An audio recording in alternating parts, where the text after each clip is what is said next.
My sister called me the night our mother was buried and said congratulations. Not I love you. Not I miss her already. Congratulations. I asked her what she meant. She laughed once, short and sharp, and said you'll find out tomorrow morning. Then she hung up. I stared at my phone for a long time. Outside the window, the funeral home cars were still pulling away from the house.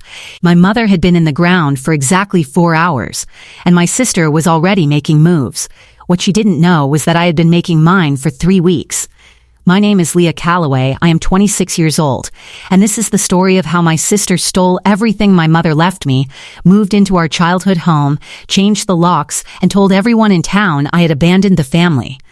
And how exactly 47 days later, she got a phone call that made her drop everything she was holding. Let me take you back to the beginning so you understand exactly what kind of person my sister is. Because this story doesn't start at the funeral.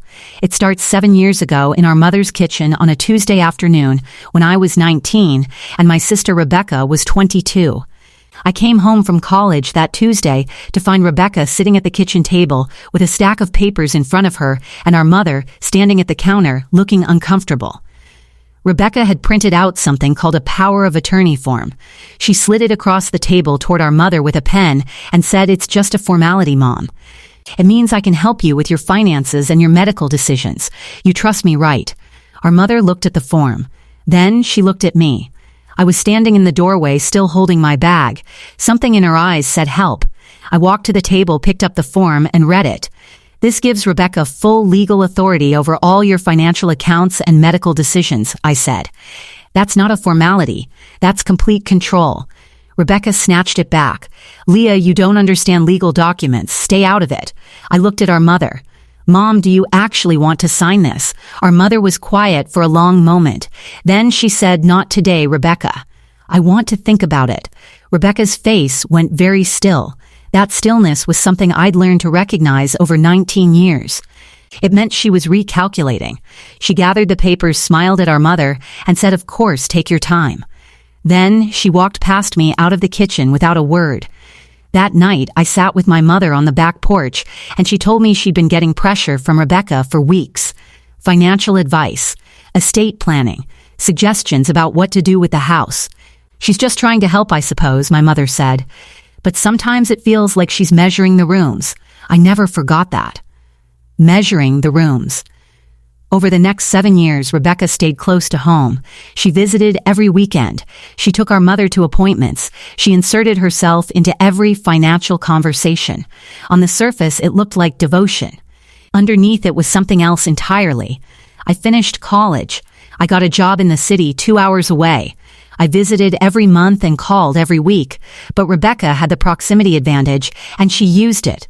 Whenever I visited, something had changed. A new financial advisor Rebecca had recommended. A new account Rebecca had helped set up. Documents our mother had signed that she couldn't quite remember the details of. I raised concerns gently. Rebecca always had smooth explanations. And our mother, who trusted people she loved, believed her. Then our mother got sick. Breast cancer. Diagnosed in February. By August, the prognosis had changed significantly. I took a leave of absence from work and moved back home in September. For 3 months, I was there every single day. And for 3 months, Rebecca and I existed in the same house, like two weather systems that couldn't occupy the same space without creating a storm. One October evening, I found our mother sitting at her desk, holding a document with a confused expression. "Rebecca had brought this for me to sign," she said. It looked complicated. I took it and read it. It was a deed transfer. Transferring the family home from our mother's name to Rebecca's name. Immediately, while our mother was still alive, my hands went cold. I kept my voice calm. "Mom, please don't sign anything Rebecca brings you without showing me first." Our mother nodded slowly. She looked so tired. She said, "Leah, I think I made some mistakes." I sat beside her and held her hand. "It's okay, Mom. We'll sort it out." 2 weeks later, she told me she wanted to see a lawyer, alone without Rebecca. I drove her there myself and waited in the parking lot for 2 hours. When she came out, she was calmer than she'd been in weeks. She got in the car and patted my hand and said, "I've taken care of it." I asked if she wanted to tell me what that meant. She said not yet. But you'll know when the time comes. She smiled at me with those tired eyes. Trust me, Leah, I always have a plan. She passed away on a Sunday morning in November. Quietly, peacefully, I was holding her left hand. Rebecca was on her phone in the hallway. At the funeral, Rebecca stood at the front and accepted condolences like she was the only daughter. She organized the catering and the flowers and the seating and made sure everyone saw her doing it. I stood beside my mother's casket and said goodbye and didn't perform a single moment of it. That evening, Rebecca called me. "Congratulations," she said. "I'll find out tomorrow morning," she said. Then she hung up. The next morning, I drove to the family home. There was a locksmith's van in the driveway.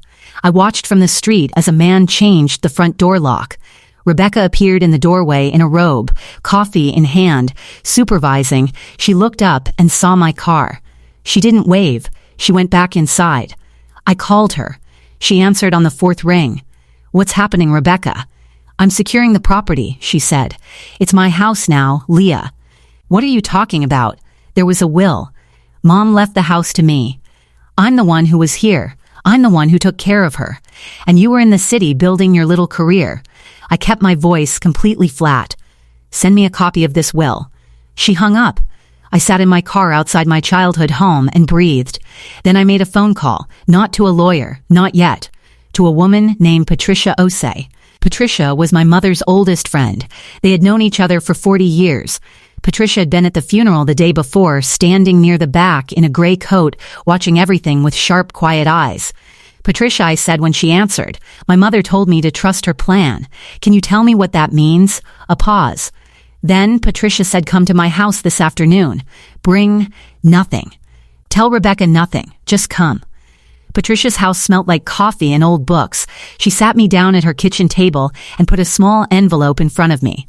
"Your mother gave me this 6 weeks ago," she said. "She told me to give it to you after the funeral and only to you."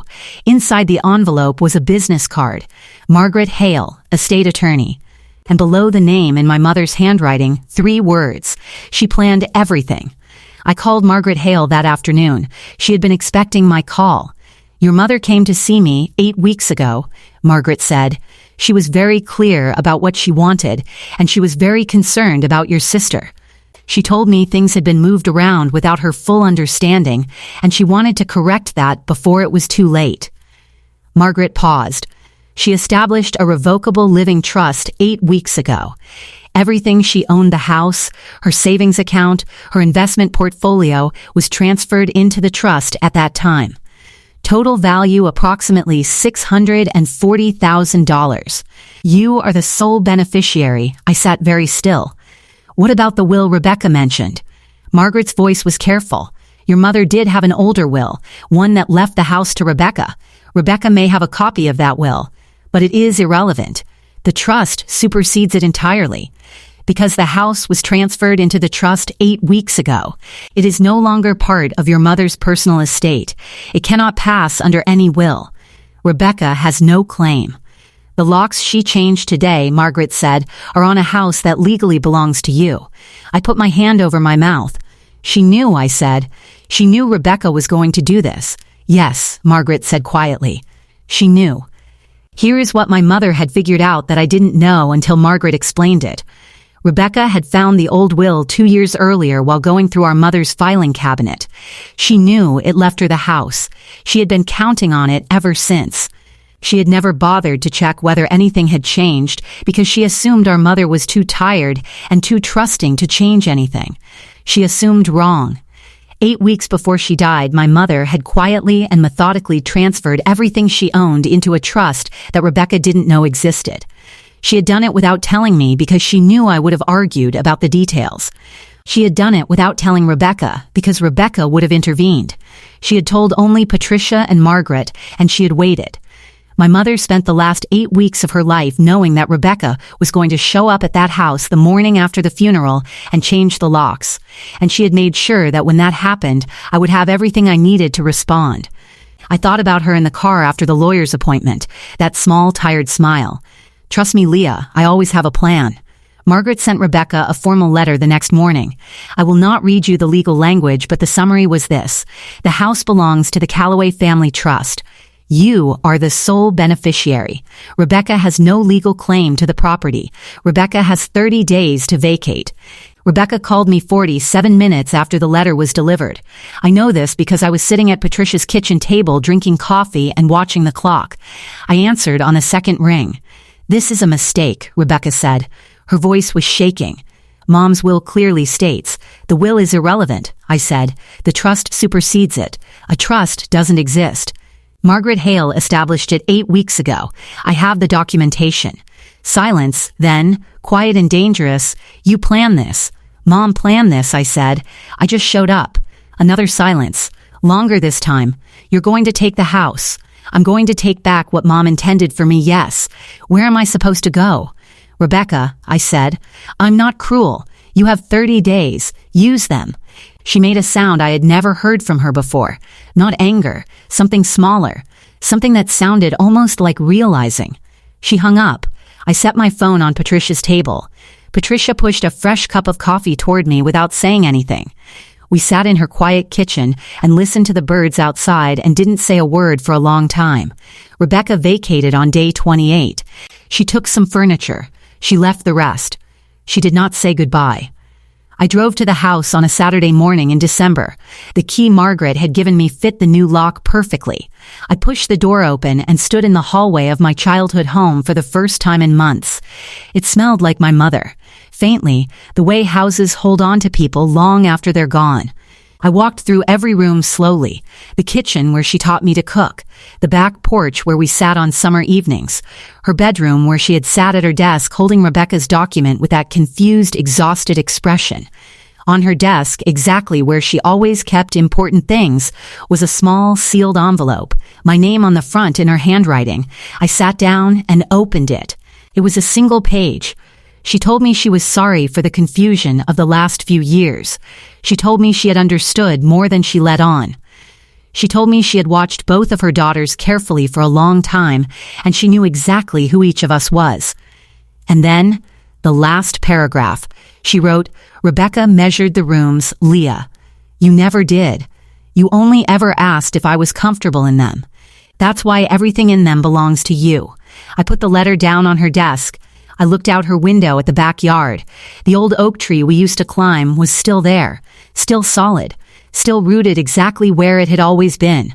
I cried for a long time sitting at her desk, not because I had won anything, but because she was gone and she had loved me so carefully and so quietly that I hadn't even known the full shape of it until now. Some people show their love loudly. My mother showed hers in trust documents and business cards left with old friends and 3 words written below a lawyer's name. She planned everything. She really did. I moved into the house in January. The savings and the investment portfolio are being managed carefully. I am finishing the degree I put on hold. I am cooking in my mother's kitchen. I am sitting on her back porch on evenings when the weather is good. I called Rebecca once in February. She didn't answer. I left a message. I said I wasn't calling to argue. I said Mom loved you too in her own way. I said the door wasn't closed if she ever wanted to talk. She hasn't called back yet. Maybe she will. Maybe she won't. I leave that in her hands. Patricia comes for dinner on Sundays. She sits in the chair that used to be my mother's and drinks her coffee, and sometimes she tells me stories about my mother that I had never heard. Last Sunday she told me that when my mother came back from Margaret's office 8 weeks before she died, she had been calm for the first time in months. She sat down and had a cup of tea and said, "I've done what I can. The rest is up to Leah." Patricia looked at me across the dinner table. She said, "Your mother never doubted you for a single second." I had to look away. Outside the old oak tree was dark against the evening sky, solid and rooted and exactly where it had always been. If your mother or your father or your grandparent ever protected you quietly, without making a show of it, I want to hear about it in the comments. Those stories matter. And if this one stayed with you, please subscribe because there is so much more coming. I will see you in the next one.